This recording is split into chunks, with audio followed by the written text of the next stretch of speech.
You are watching DHTV from California State University, Dominguez Hills.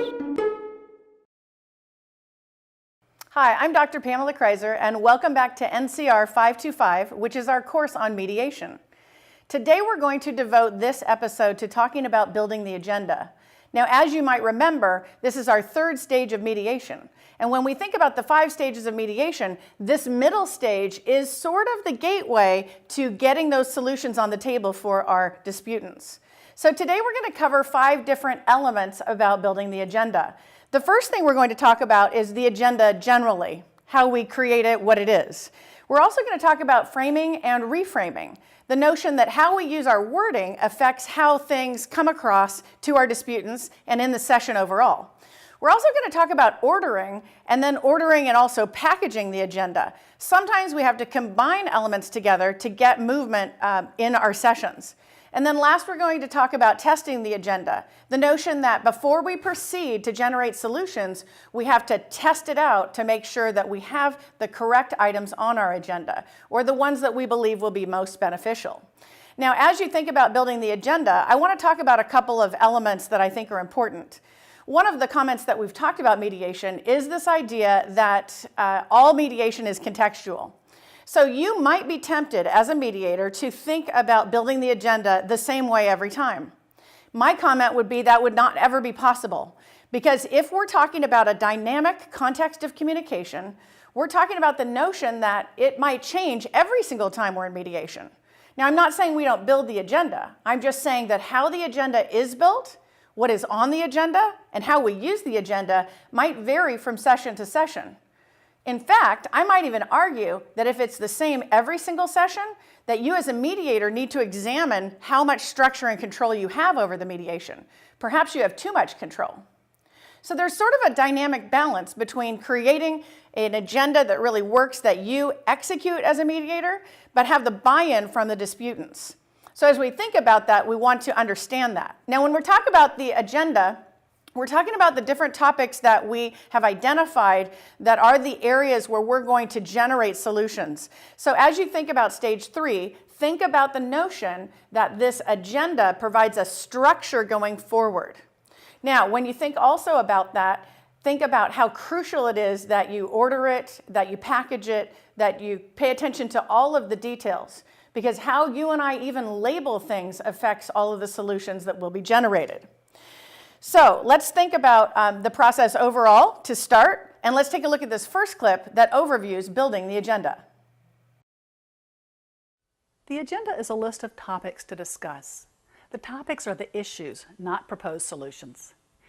The agenda can include non-legal items like communication, relationship, and trust. It lets the parties focus on something neutral, something shared, rather than on their disagreements. It creates agreement on what needs to be discussed. And it provides forward momentum, helping keep the conversation focused, structuring the discussion, and tracking what's been and remains to be decided.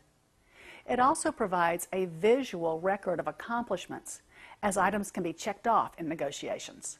The items can be discussed in any order. Often parties will start first with a large topic that's difficult but essential.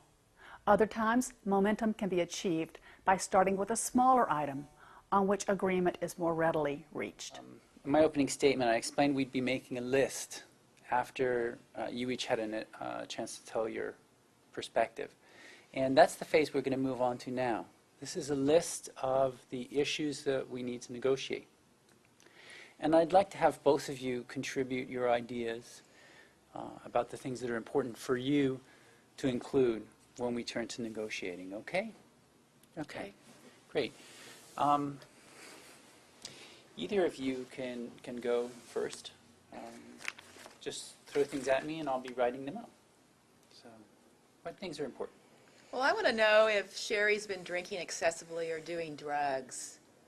I want to know if that's been part of the reason for what's been going on with her. So I like to put up drugs and drinking. And the reason that you want to have that is so you can know what's going on with her? And specifically, I want to know whether she's been doing drugs and drinking, because that's not part of the company Didn't you policy. listen to a word that I said? Hold on. I listened hold on. somewhat. Let me just make sure I understand what really lies underneath this concern of yours, because I think that what we're going to try and put up here is as broadly as possible what you want, so we don't miss anything. Okay. Okay? And I'm hearing you say you want to know about the reasons why her behavior changed. Yes, and specifically whether drugs and alcohol have a part in that. Well, why don't I write up, the reasons for behavior change, and then when we get to that, you can ask about that. Would that be okay? That's fine with me. Okay. So one of the items that you noticed in the clip is that the mediator has a lot of control over what is placed on the whiteboard in that particular example. What are we talking about? The idea that the mediator actually controls how we frame what those agenda items are and what is allowed to go onto the whiteboard. Now, sometimes I find as a mediator that that's a pretty easy process because my disputants have a good sense of what their issues are, and so maybe they're able to build the agenda better. But sometimes that's not the case. And so as you mediate that particular situation, you have to make some choices about how much control to exercise. And again, I would return to this notion of the progress bar saying your entire framework as a mediator is, are you moving them along in the process? So we've talked about this notion before. I'll remind you about it now. We have the interaction level where we complete the mediation, but we also have that meta communication level where we're monitoring the progress of the mediation itself. And that's why it's so taxing to be a mediator, of course, is that you're monitoring the progress and seeing how much strategy to insert while also staying engaged in the interaction. And we know how difficult that can be in terms of mediation to track both levels, but it's what the mediator has to do. So one of the key notions to think about is how much this middle part of that progress bar dictates the rest of the success in the mediation itself. If you and I are casual about building the agenda, if we don't pay attention to the words, if we aren't picky about how items are listed, we maybe will set ourselves up for a more difficult mediation session. And so I think in one way you might see it as a turning point in the mediation where we move from those first two stages, the opening and storytelling and issue identification, those two stages, then we have building the agenda in the middle, and then we go to problem solving, negotiation, and then of course forming the agreement.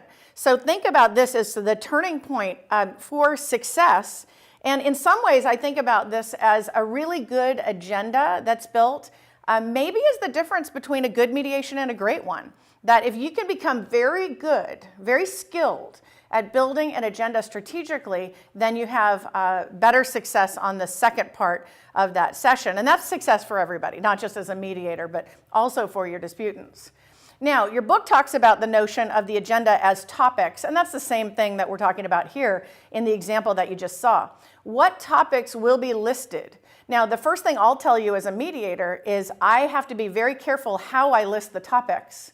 So, for example, sometimes people will say, my anger towards Sophia. Put that down as a topic that we have to talk about.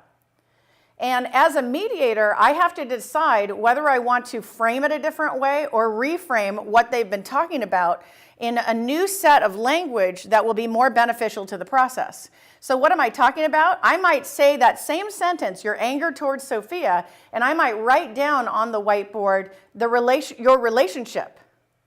And what I'm doing is I'm stripping away the notion that there are sides to this issue and the inherent implied solutions. And that's going to be a very, very tricky part of creating that agenda, but a very good opportunity for you as a mediator. Now, as sometimes we do mediations in landlord-tenant disputes, for example, and I'll have a landlord say, write down pay October rent. Now, one of the things to notice in that phrasing is when I write down, if I were to take that and put it on my whiteboard, pay October rent, I'm already deciding the solution for how that item's going to be dealt with. So what I will do is just write rent. And it might seem like, oh, that's kind of slippery or whatever, but you need to keep the door open for other solutions to be present for the notion of rent. And so we don't know how that's going to turn out. And so it's very crucial for you as a mediator to strip out elements that create non-neutrality or perhaps get us ahead in the stages where we don't belong. And so that's sort of one of the tricks to that stage particularly is to not go ahead into stage 4 or 5, which is very tempting for disputants, We've talked about it not being a linear process necessarily, but we want to try to make it as structured as possible. So let's talk about the idea of framing a little bit. So we've talked about, you know, the notion of a frame. If I have a picture and I have a frame around it, that frame affects how I see that thing. And so when we think about reframing, we're saying, let's put a new structure around it to change how we see that image. So that's on its basic level what we talk about in terms of reframing. So I could look at a child with a messy piece of art in front of me and say, that is just chaos. But I could also look and say, gosh, that's creativity. How I frame it and how I think about it affects how I see it. So as a mediator, this begs a very serious question on how you are making decisions about how you're going to frame and reframe items for your disputants. Okay, so let's take a look at Edward Nelson's explanation of reframing to talk further about this issue. Reframing is taking a frame that someone has around a particular subject or a situation, the frame through which they're looking at it, think of it like a window frame. And often when they're in conflict, they're looking through a particular frame and all they're getting is, in this case, a bunch of black smoke, all right? Lots of dark, they're caught up in what's bad, okay? And actually, if you look at it, that bit is bad, okay? Now, what we want to do when we reframe is to take that frame and change its position. We want to make it, often, we can just make it bigger, okay? So we take the frame that the person is using to look at the world and enlarge it so that they can change their perspective. This is a really important part of conflict resolution, is helping people get a new perspective on their situation.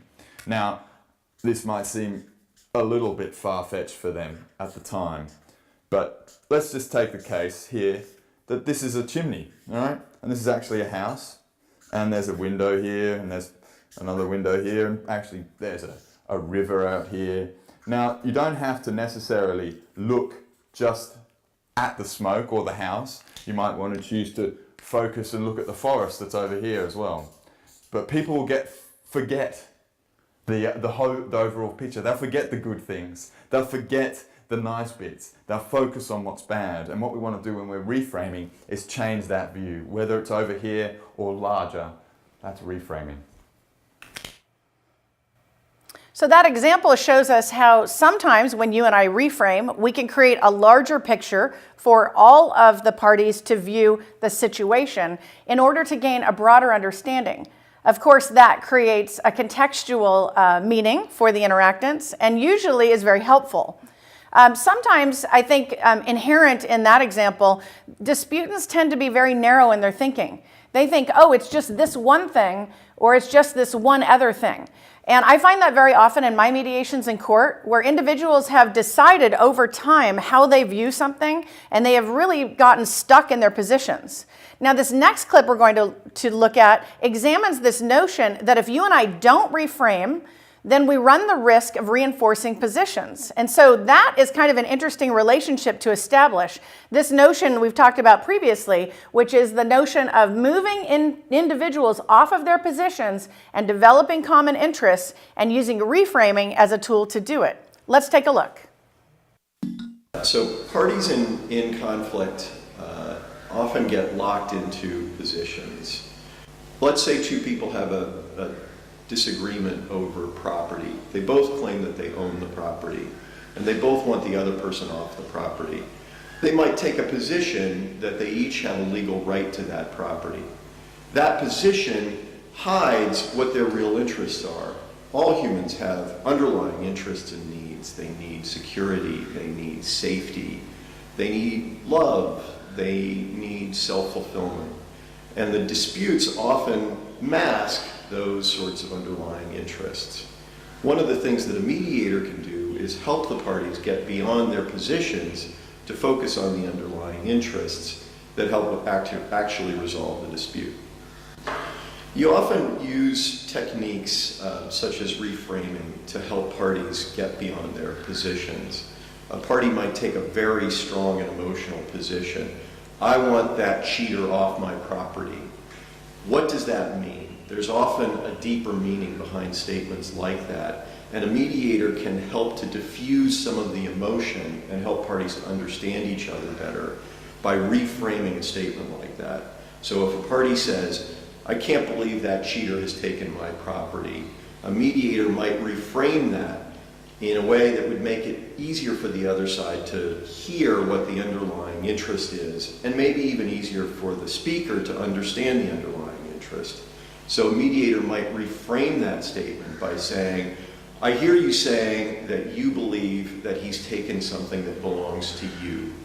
That puts it in a more neutral way that makes it easier for the other side to hear and understand what the underlying concern is.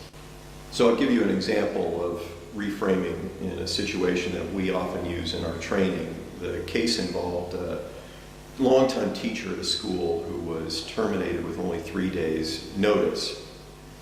The school never gave him a good reason for why he had been terminated. In fact, the school was undergoing severe financial difficulty and was simply trying to manage their situation the best they could, but he felt that he had been mistreated. And in the mediation, he accused the school of treating him badly. He said, I can't believe that you have taken a longtime teacher and thrown him away in this fashion. The mediator in that case was able to diffuse some of that emotion and help get to the underlying interest by reframing that statement. So the mediator said, I hear you saying that you feel like you weren't treated with the respect you deserved.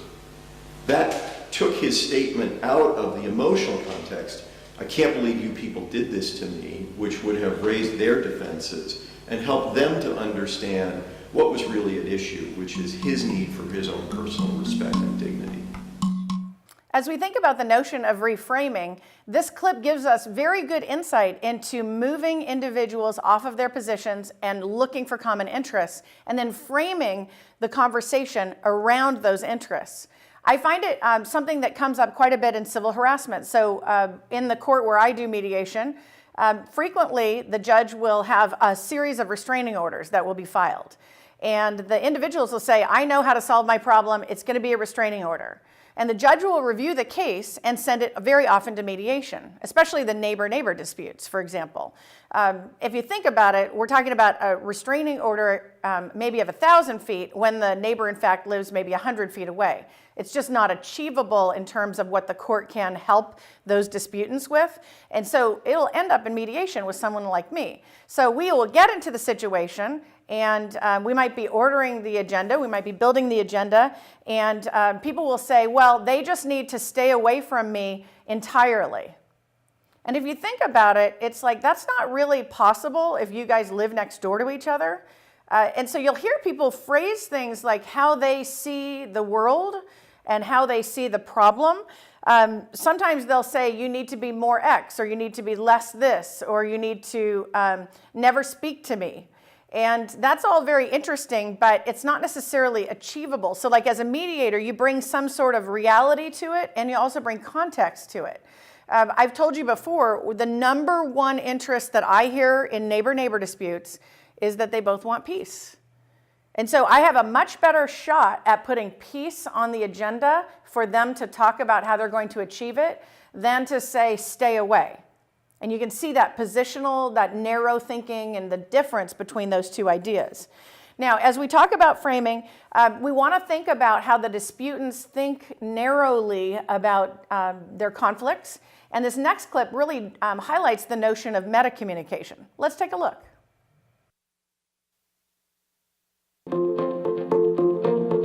I think we all know that when we're in conflict, the way we phrase what we want to say has a big impact upon the way it's received. Similarly, the way we approach a conversation or frame it has a big impact upon how successful we're going to be in solving a tricky problem. And these problems are usually tricky because they've been repeated and we've had these conversations over and over again and we keep getting the same answer. So if we have a different approach, it's a bit like landing a plane, you know? If the approach is smooth, the landing will be smooth. But if the approach is bumpy, look out for a bumpy landing or a difficult conversation. A common mistake we make is we start the conversation from our own viewpoint, and that's the very viewpoint that the other person finds problematic. After all, if they agreed with us, there'd be no need to have the conversation. Let's have a look at an approach that's not likely to work. A typical situation Might be where a manager wants to talk to an employee or a volunteer about their punctuality. Ruth, I'm really upset that you're not reliable. I've told you that we need reliability, and yet you keep turning up late or early without warning, and it has to stop. I am reliable. I always show up when I'm rostered on, but I have a child and she is my first priority. Someone needs to make sure she gets to daycare on time, and traffic can be really unpredictable. As you watch that conversation unfold, you probably realise that an argument is possible, even likely. That's because Ruth probably feels like she's being judged or blamed. And the manager started the conversation from her own perspective and has left Ruth out of it. That's a natural place to start because it's easy, but it's just not going to work. Rather than start with our own perspective of the problem, I think it's often useful for us to first describe the difficulty that we're having discussing, kind of like how a third party would see it. The perspective of a bystander. What these people are doing is having trouble discussing the question of punctuality in the workplace. Next, it's important that we acknowledge how the other person sees the world. Then we can talk about how we feel about it. I call this the 3-2-1 problem-solving way of having a conversation, or framing the conversation. Let's see how that might work in this situation. Ruth, you and I need to talk. We've been having some trouble coming to a workable agreement about your starting times. Yeah. Notice how that conversation was framed, as if it was being described by somebody observing what was going on. After that happens, we talk about the other person's perspective to show them that we understand. You've told me that you need flexibility because you've got responsibilities to your child, and also it takes you a really long time to get here in traffic. It does, yeah. Only after we've heard those things do we go to the first person perspective. That's the way we see the world. I need to have predictability and reliability to ensure that the office is manned, and to also ensure that other volunteers aren't being burdened with extra work. Yeah, it's fair enough. Of course, we wouldn't need such a frame or approach if we could just tell the other person what to do and they would willingly do it. So where we want to get to is working with that person to solve the problem. I'd really like to work this out so that you can have sufficient flexibility and I don't need to be burdening other volunteers with extra hours. Okay. Our aim in framing a conversation this way is to create a shared problem that we can solve together. So remember, the frame or the approach is 3, 2, 1, and then solve the problem. 3 is the third party perspective, the bystander. 2, that's the other person's perspective, the person you're having difficulty with. 1 is your own perspective, letting them know how you feel about the situation. And finally, we try to solve the problem. It's worth a try, especially if the last attempt you've had really crashed. As you can see from the 3-2-1 system, there are different perspectives, and that kind of ties a bow around this notion of reframing for us. As we think about the differing perspectives, it's the framing and reframing that we'll do that will help individuals find their common ground. Now, one comment that I want to make about reframing and framing, both concepts, is that as much as we talk about it in the notion of stage 3 of mediation, we want to acknowledge that it can be used in any part of the mediation process. So I tend to talk about it here, but I would also say that it can be very instrumental in stage 2, our storytelling and issue identification, and also especially in stage 4 when we're doing problem solving and negotiation. So consider this as a very important tool, really in any part of mediation. Now, the next topic for us to talk about is ordering the agenda. So we've talked about this notion of creating lists on a whiteboard or topics, whatever you want to call them. And these are going to be the items that you and I talk about with our disputants that we use as the agenda or the items that we're going to cover, right? That's our building the agenda. Now, the question, of course, comes, who's going to put those things in order? And I would tell you that it might be me or it might be the disputants, and that depends. Now, you might think that's a little funny, and I do think it's funny too. Yeah, it depends really on them.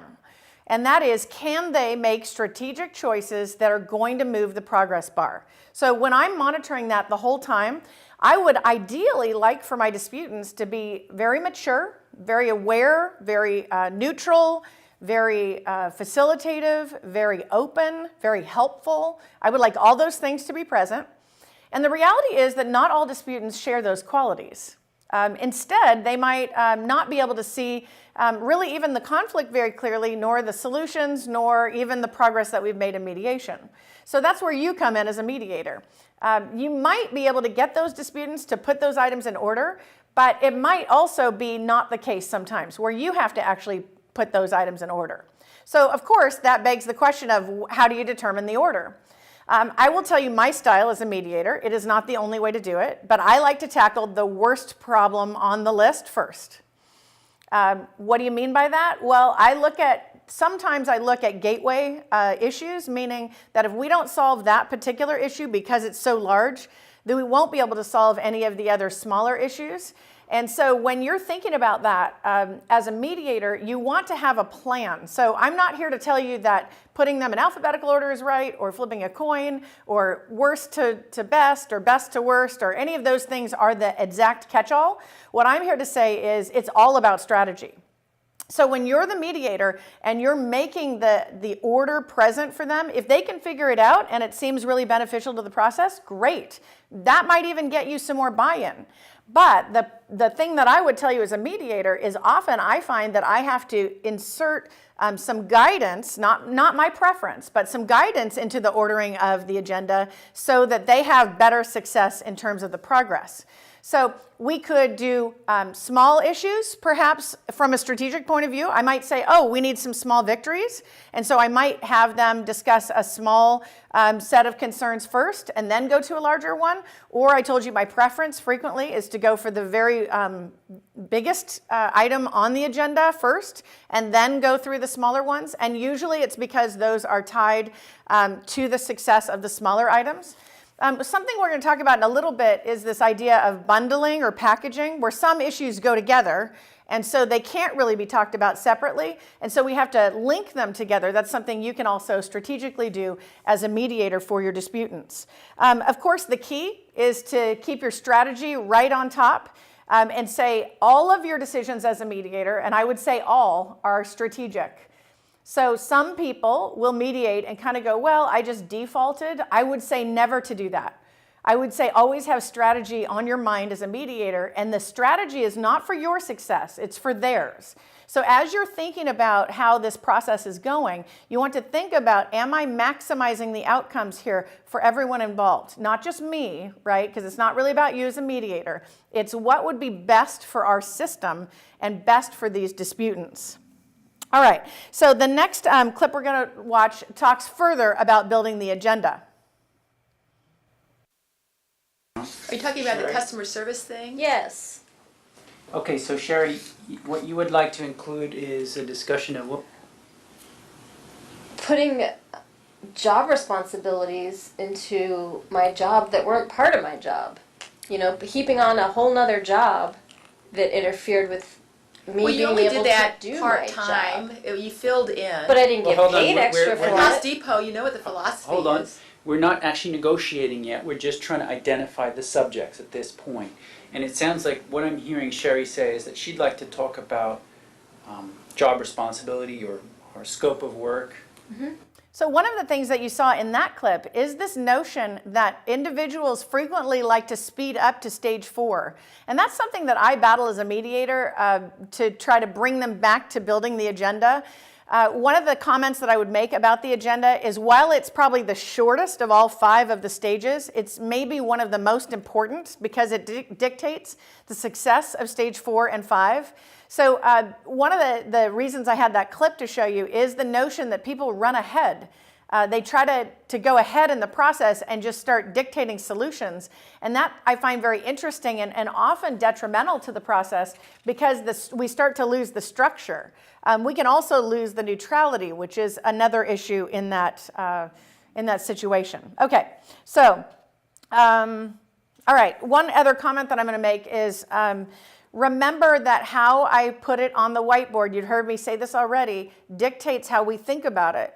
So I could, for example, on the whiteboard put treat each other with respect and courtesy.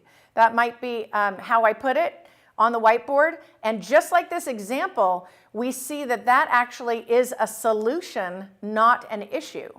So what would I put then? I might put communication as the label rather than treat each other with respect, because that's really a solution, not necessarily the agenda. So have that kind of clarity over what we're talking about. All right, so we have a longer clip to look at now, and this is going to be a clip about identifying the issues and building the agenda in emotional situations. We initially set the agenda for mediation by talking to both clients individually and together to find out from them what it is that they've come to mediation to sort out. So let's just start by establishing what things are worth. So starting with the house, what do you think what's the value of the house? Oh, it's clearly at least 650, I would have thought. Okay, 650. Actually, I think it's a lot less. I think it's about 520. 520,000. Yeah, 550. Okay, so that's quite a big difference between you. Come on. Oftentimes somebody will come and say, I just want to talk about the children. Somebody else will come and say, actually, I don't know, I'm going to have a roof over my head next week. We need to sort out the finances first. And so the early stages are very much about getting them to recognise that each person's agenda is important. Gary, she comes home, she's upset when she gets in. So how could it be enough? What are you talking about? Obviously, it's not enough for me to see my daughter, is it? Yeah, but she's got her routine. She's she's happy. We do all this stuff, and but she comes home on a Sunday after she's seen you, and she's upset. So it's working out what are the things that are priorities. Often it's housing, dealing with debt, making arrangements for the children. She's probably upset because she's missing me, isn't she? She's probably because she's enjoyed our day together. Well, maybe, but it's just the whole trauma of not being out of routine and everything. I think that she's happy with me. We've got everything set in place. Monday, Tuesday, Wednesday, Thursday, Friday, and she sees you on a Sunday, and the 8 hours she's with you, and she gets upset. So it's helping parents look at what are the most important issues to them, and sometimes if you deal with some smaller issues first, it helps people then think they can deal with the bigger issues. So it's working things out so that people get a sense of achievement, they're tackling things, they're getting results, and as mediators, that's what we do to help them move on. So let me just clarify, 530-ish, up to as much as 650. I would have thought. Yeah, and tell me what the mortgage is. Yes, well, it's a 25-year term. We're 5 years in. The original purchase price was 400,000, and we have roughly 350,000 left to pay. Sure. So 350 mortgage. Yes. How do you think we should resolve this question of how much the house is worth? Because that's quite a big difference, isn't it? About 120,000 difference. Have you had any estate agents look at it yourself? So once the issues are identified, what we do, what I do, is to get clients to think about what it is, big picture, that they want to achieve. Turning issues into possible options usually involves clients having to do some research. That might be about mortgage options, about suitable housing, about managing debts.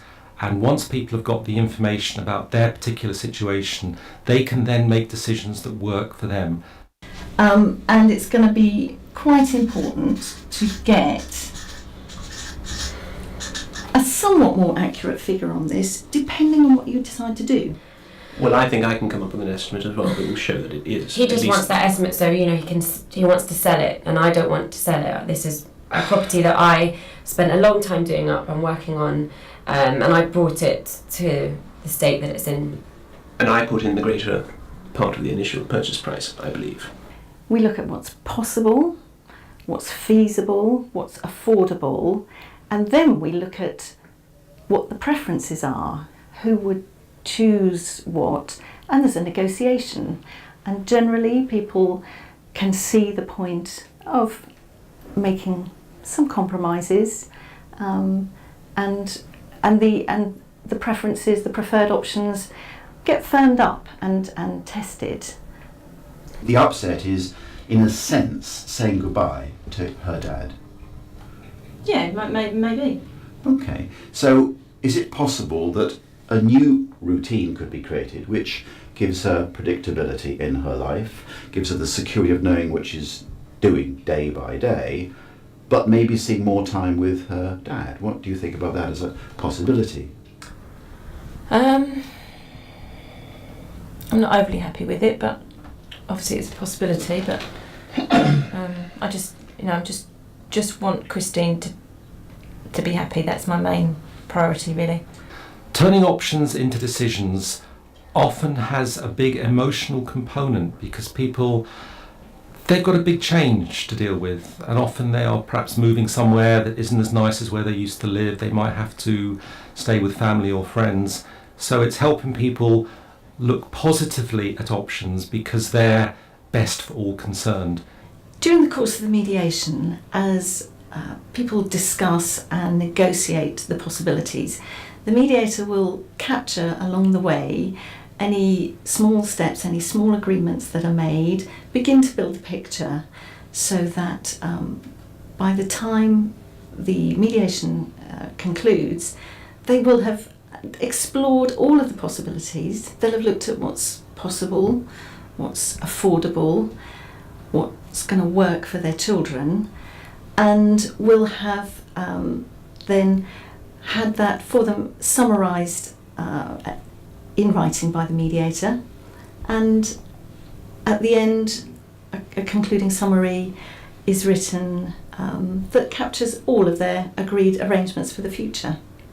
What we're often doing in mediation is breaking things down into bite-sized pieces, into manageable units that people can handle in a way that's not too distressing. Very often when people are separating, it all just seems impossible and doing nothing is the easiest option. But if you break things down into tiny steps and you help people work out what they have to do to move through those tiny steps, then it feels so much more possible. So we're turning something that seems overwhelming into something that seems very possible and manageable, but we're also helping people feel they've got the strength to make those changes because they may be changes they don't want to have to make.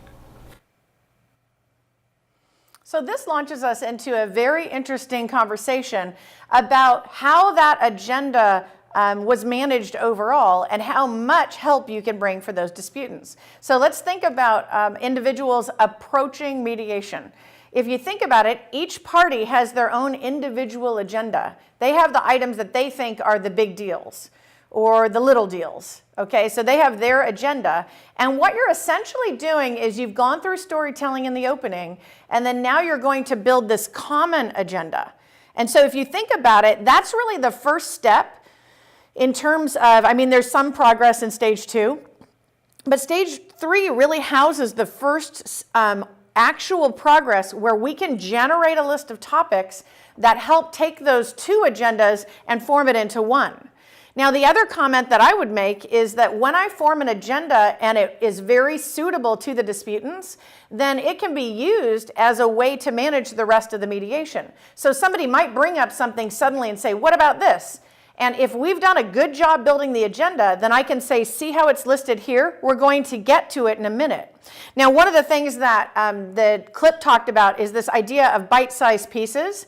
And so as you think about the agenda, all of these items that are listed are bite-sized pieces that will form a larger agreement. And that's helpful for the disputants so that they don't think, wow, I have this giant mountain to cross, this giant effort that I have to do. Instead, they see each of the little markers, and then that provides a way for us to have success all along the way. So we take those 2 separate agendas, we make it into one, and then we have it broken down into bite-sized pieces so that the individuals can have some security. Now that is very interesting related to emotional problems. So let's say when we have a very emotional conflict, there's a lot of emotional components in the dispute. I find that building the agenda and having all those items on gives emotional security to the disputants so that they say, okay, so we're going to deal with that aspect of this conflict. And when all of those are carefully written down, then that helps us move to negotiation. Now, some of you have studied negotiation, and you know that they're very related topics that we're getting into here. So let's take a look at this next clip that's really about negotiation, but gives us some insight, again, to building the agenda. In a complex negotiation, its agenda is set before the negotiation starts. In a simple negotiation, like buying, selling, or a salary negotiation between an employee and his boss, this element is not relevant. But when a negotiation is characterized by many items, many negotiators, and long discussions, several months or years, the negotiations agenda becomes very relevant. Whoever defines the agenda has the power of 1. Including or suppressing items to be negotiated. 2. Changing the order in which the items are discussed. And here the order of the factors does change the result. 3.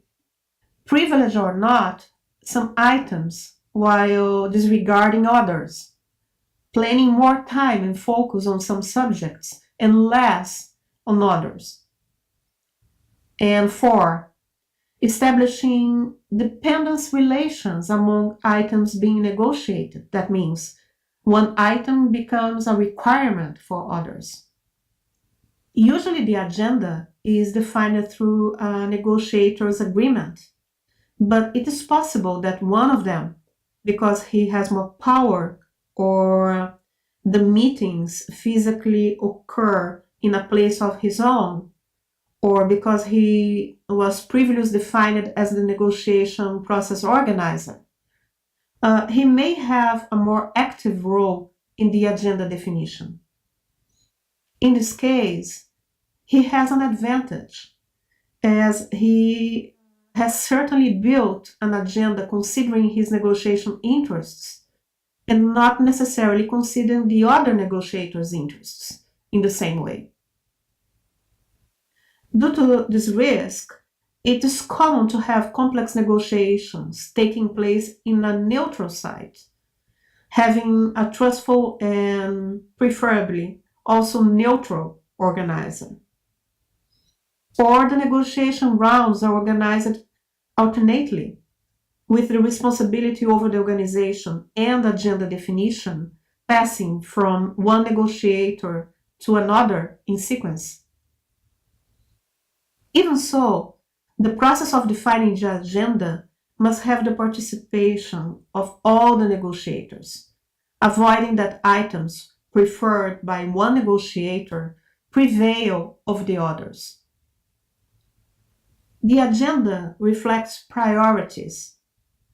When, for any reason, the time for negotiations is limited, the priority items, those that are more important to all negotiators, they must appear first in the agenda. In the middle of a negotiation, the priorities may suddenly change for external reasons. For example, a ceasefire negotiation can become more urgent if the violence in the war unexpectedly escalates. In this case, the negotiators shall change the agenda to accommodate the urgency. In long negotiations, the agendas and sometimes the interests and the negotiators themselves change over time. Keeping the documentation of the discussions up to date and trying to close discussion items that are more or less agreed avoids the unnecessary prolongation of the negotiations. We'll continue in the next video.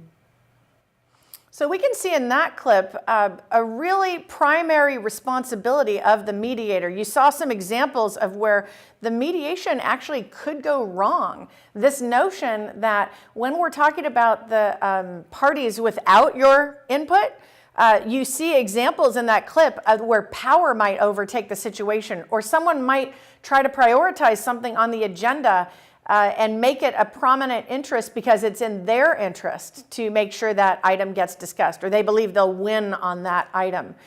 When we're thinking about that notion, I want you to think about your role as a mediator and how much you can do two important functions. And that is, you can be responsible in that the agenda is your responsibility, and then second, that you can equalize power. And that's a very, very important contribution that a mediator can make, where you can have unequal power in terms of the parties that are at that mediation, but you can, as you build the agenda, as you list it, as you prioritize it, doing all of that management, you actually play a role in being able to equalize that conversation.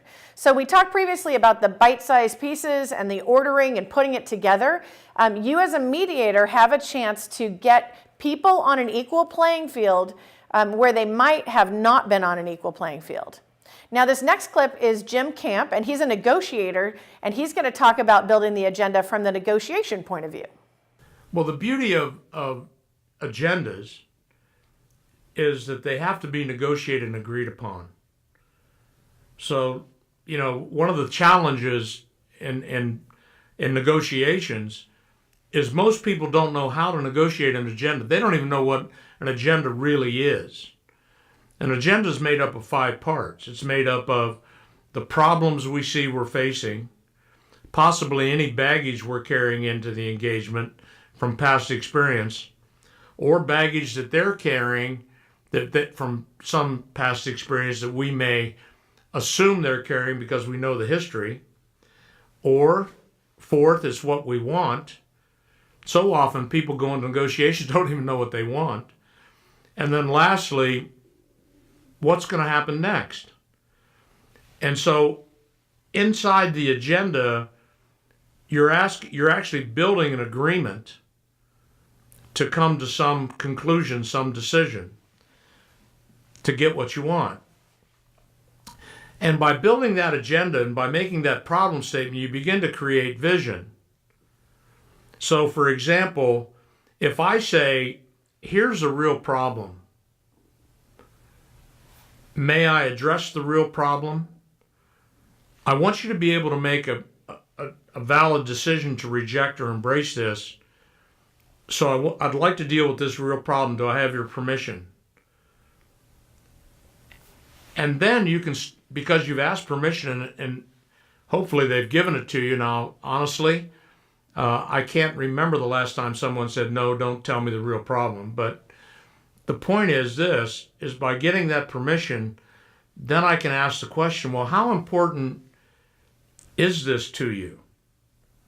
How important is the time you have to spend to accomplish this, to solve this problem? So that's one solution to moving this negotiation forward. The other is it can be as simple as an interrogative question. Now, interrogative, and I want you to think about this a second. There's 2 types of questions. There's the interrogative question, okay, the how, what, why, and use why sparingly, be careful, what, and sometimes which. Then there's the verb-led question, is, are, can, do, would, should, could. Now, the verb-led questions, think about them a moment. If I said to you, how many possible answers are there? Well, almost always I hear there are 2, but they're not. There are 3. So there's yes, no, and maybe. Now, we know that the negotiation begins with no. We know that it's dangerous ground to say yes.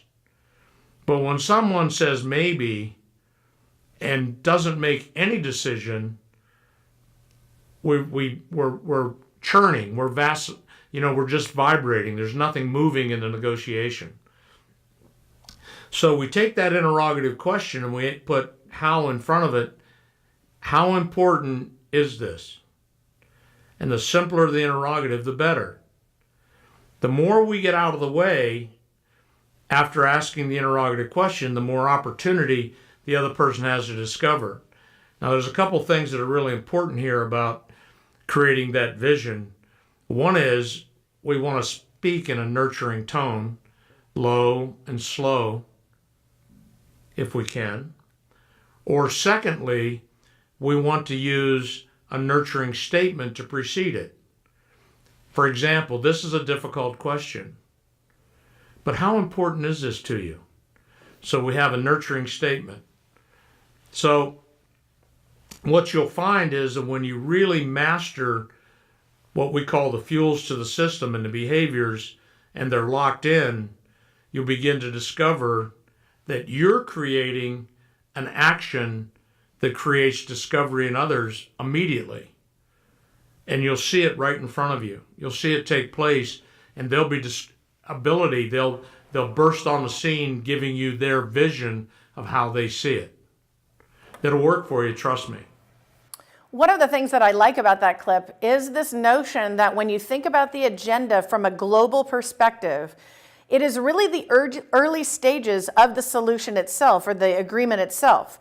So let's say a mediation session is entirely over. If you were to take the page of the whiteboard where you had the issues identified or the agenda set, and then you went and pulled the page or pages of the agreement, you would see that they reflect each other. And so that's a very interesting notion that this negotiator talks about, that it's sort of the early conceptual stage of the buy-in for the disputants. And so when you're thinking about it, that's why we don't want to skip this stage. Now, this is a stage, by the way, when I train beginning mediators, I will tell you that they love to speed past stage 3 and get to solutions. And I will always pull them back and say, hang on, let's get some more structure.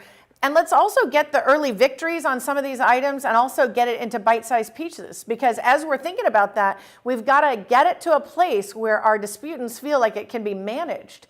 And some of these mediations go on a very long time. So that third stage is just really a linchpin for the success as we go forward. Now, the next topic we're going to talk about is not just ordering the agenda, but also packaging it. And we might use other terms like bundling too. Sometimes we'll bundle things together. It doesn't matter how you refer to it.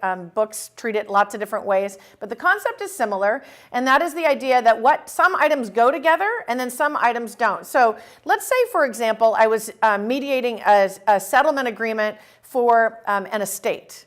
And I might decide, with my disputants, of course, that it is best to put the cash and the real estate sale together, separate from personal property. Or I might decide that personal property goes with cash and that the real estate transaction is separate. But you can see that there might be reasons to pull out cars or property or insurance policies, cash. There's lots of different ways to structure it. And the comment that I would make is you want to figure out what is strategically the best way to go forward and also acknowledge that there may not be a best way. So that means that you might have to just do your best and know that there's a few ways that it could be packaged. But what I like to do is link things together that I feel are going to save us time. So if I know that something regarding maybe personal property and cash are going to be highly related because I know they're selling the personal property, then I might link those together because I know it will ultimately all be about cash. And so now it may not go that way, but I'm going to put them together as a mediator to try to help strategically move the mediation along.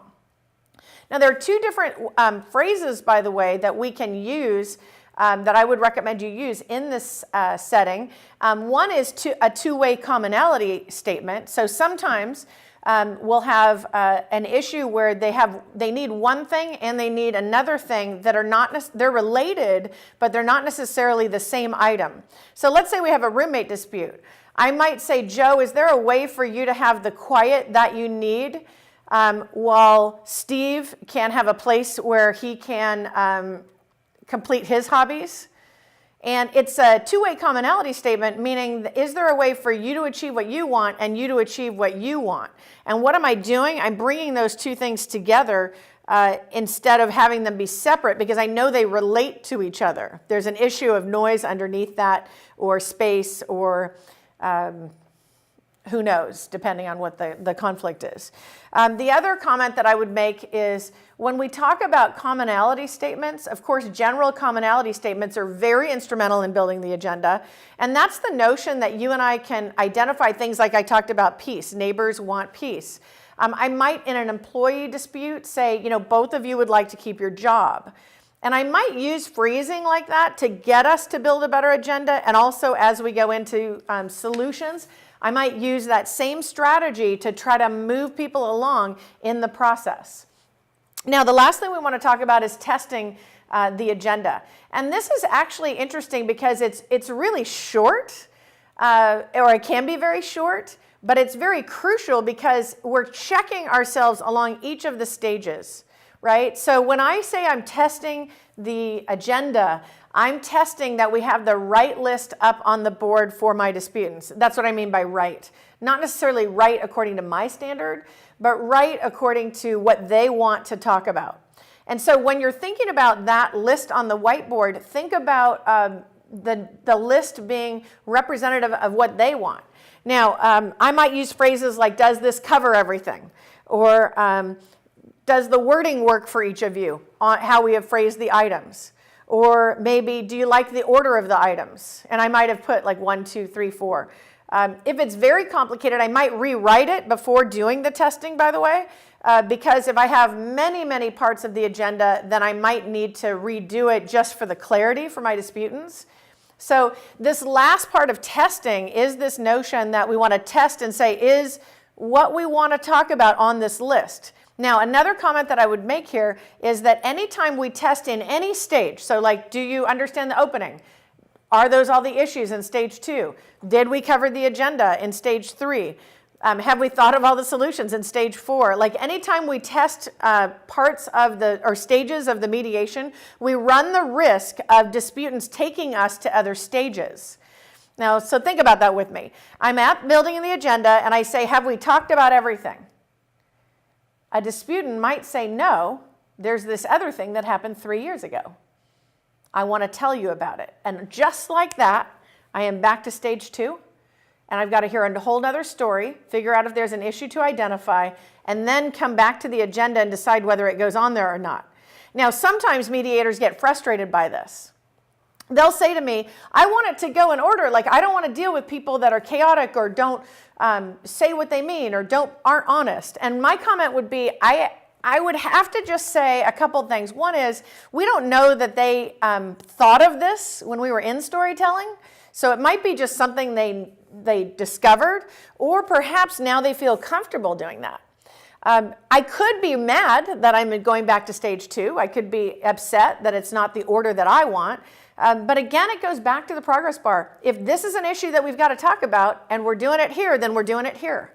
And I like it to be neat and nice, but I will tell you that it isn't always that way. The other thing that happens frequently is I always say that people skip to stage 2 or 4. Okay, so rarely to 1 or 3, but 2 or 4. So sometimes we'll be building the agenda and they'll say, yeah, let me tell you another thing. Or we'll be building the agenda and they say, you know what we should do? You should pay me $500,000. And that's skipping to stage 4. You can kind of see this difficulty as we talk about it, this notion that people like to skip around. That means you as a mediator have to have incredible clarity over the process. Now, we've talked about whether it's 5 stages, 7 stages. It doesn't matter to me. You just need to know what what the general stages are and what needs to happen, and then structure it accordingly. But it's not about saying, hey, you're in stage 2, cool it, or you're in stage 4, cool it. It's about saying what is best for my disputants as I manage the movement through those stages.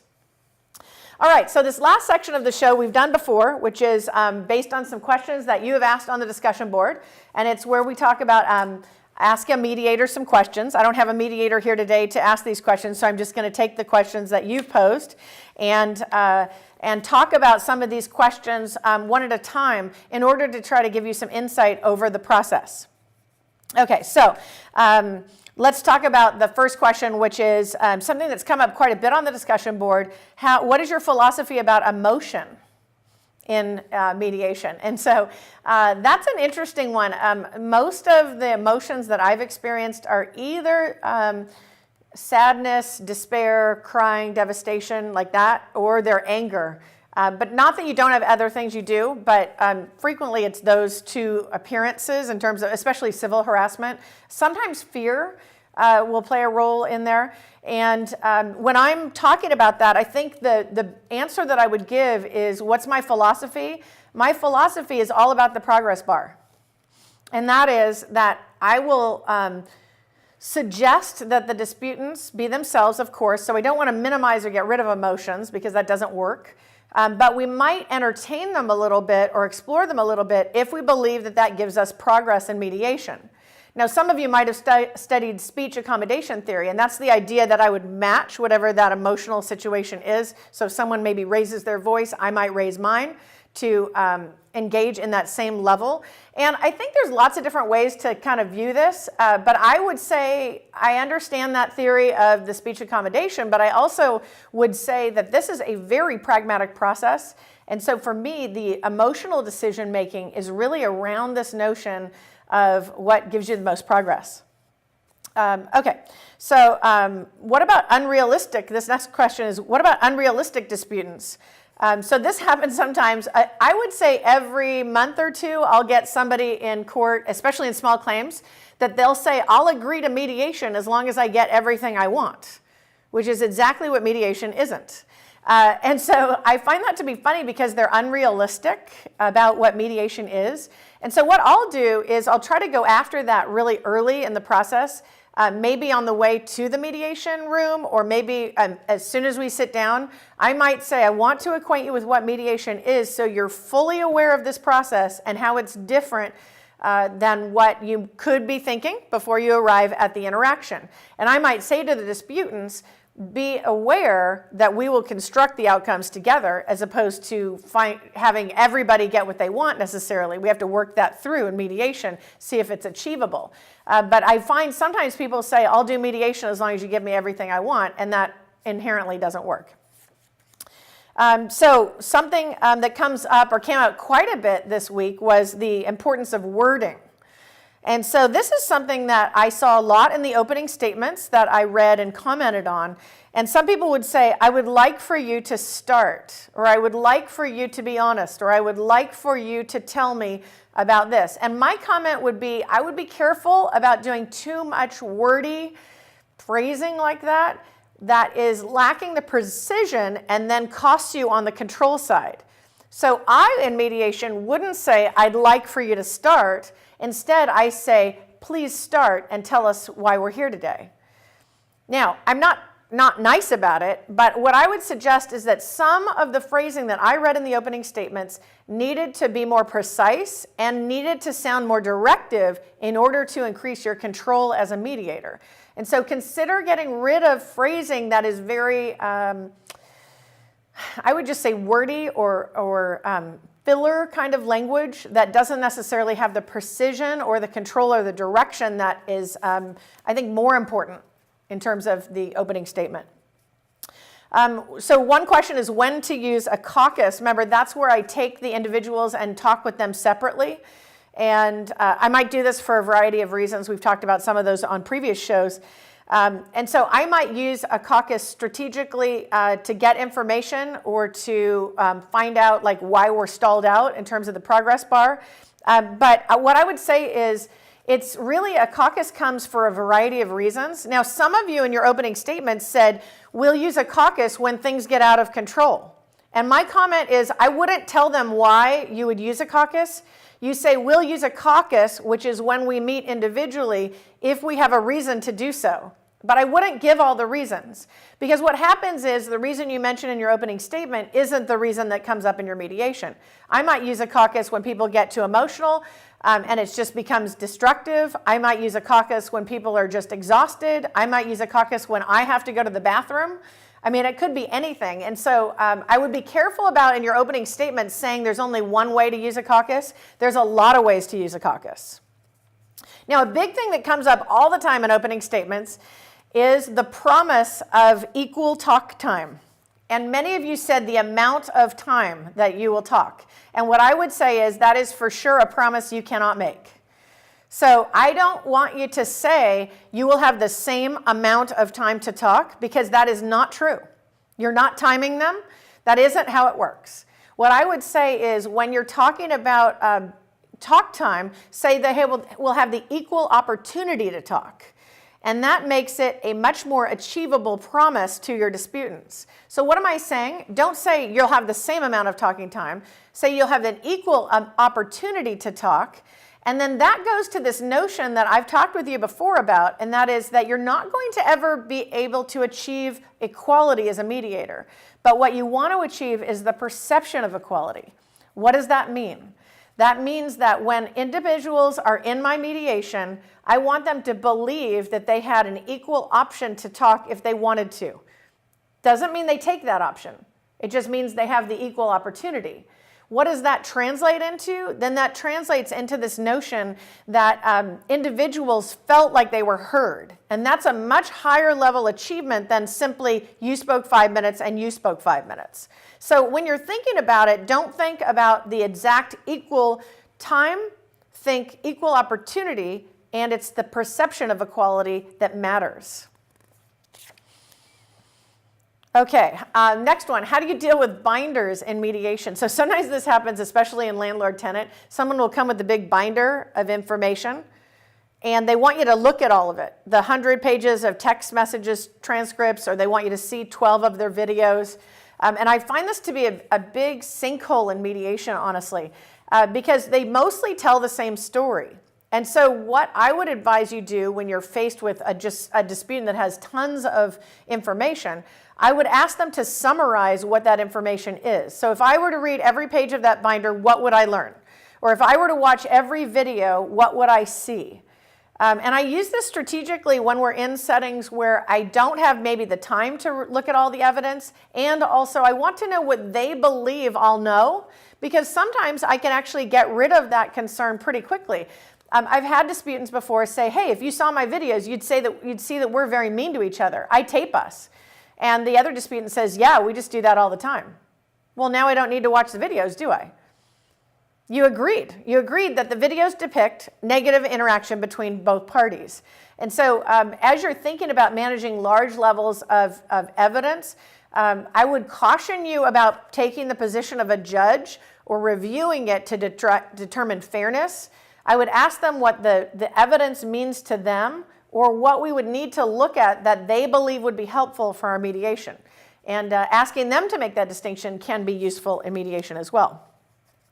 Okay, now next question. How do I take notes? And do I show my disputants my notes? And my comment would be that I absolutely do not show my disputants my notes. And I'll tell you how I take notes, and I'll tell you how I manage the notes. So what I do is I take a piece of paper, or I have a court paper that has this, and I have a line down the middle. And I put each name on the top of the paper. And I do it according to how they're sitting in case I forget their names. Now you might think, oh my gosh, come on, you forget their names. I will tell you that 10 minutes in, when you're listening to a story and you've just met the parties, you might forget their names. So it's nice to put those names right where you can see them as a mediator so you can refer to them. So that's if they're in the same room, of course. And so I have that line down the middle, and then what I do is, as I do the storytelling, I take notes on either side depending on who said it, and then I'll draw lines between things that I believe I heard from both parties. That helps me when I get to the notion of today's talk, which is about building the agenda, where I hear these same issues, and I believe that as we go from those issues identified, we can build our agenda of what we want to solve. And so that becomes very instrumental. Now, the reason I don't show my disputants any notes is from experience. I have had parties try to read my notes. I have parties try to say, why'd you write that down? I would have had parties say, why did you draw that line? And so what I do is I have a folder that folds over my notes so that they can't see my notes if that becomes necessary. I may lean my binder up away so they can't see. And I know that seems kind of funny, but I will tell you it's happened over and over again where disputants have tried to kind of get into my mind or my mindset, and I'm just trying to help them. I'm not trying to do anything. I'm just like the themes that I hear, I'm trying to connect. And so just think about what you want to do with your notes, but that's how I structure mine. Okay. Let's see. Okay, so the last one is what happens when you get stuck in mediation? And this is an interesting one that I find pretty common at the end of storytelling, where people will say, gosh, I'm not sure where to go next. And so we've talked about that movement from storytelling into the building the agenda. And one of the characteristics is repeated information, right? Another is repeated themes. And you can kind of tell when you're just getting new examples of the same thing or repeated examples. Sometimes people will repeat themselves, or actually frequently they repeat themselves. And so when you don't feel like you're making progress, then that's the time to jump to stage 3 and to start building the agenda. So that's kind of an interesting thing. But I think overall, when you're stuck in any of the stages, I would comment on this as a mediator and say, whenever I feel stuck, it's usually when I'm doing more work than I should be doing. So what happens is all of a sudden I think, wow, I've got to figure out a good question, or I've got to figure out an issue here, or I've got to facilitate more solution building. Whatever the part that I'm stuck in, usually 2 to 4, whenever I'm really stuck is when I will say, gosh, I feel more burdened. That just is a sign for me as a mediator to have my disputants do more work. So what am I thinking as a mediator? I'm thinking, okay, then if I'm feeling that burden, that means you need to do more work. Remember, my philosophy about mediation is they have to do the work they failed to do in the outside world. They have to do that work in mediation. So I might even narrate that. And so I might say at this point, I've heard both of your sides of the story, and as we're talking about it, I'm not sure that we're moving forward. What do you guys want to do? Or what other part of this am I missing that is sticking us to the point where we can't move along? Sometimes this happens in stage 4 where we have negotiation and problem solving, right? And people will say, well, I just don't know any solutions. I don't know how we're going to do it.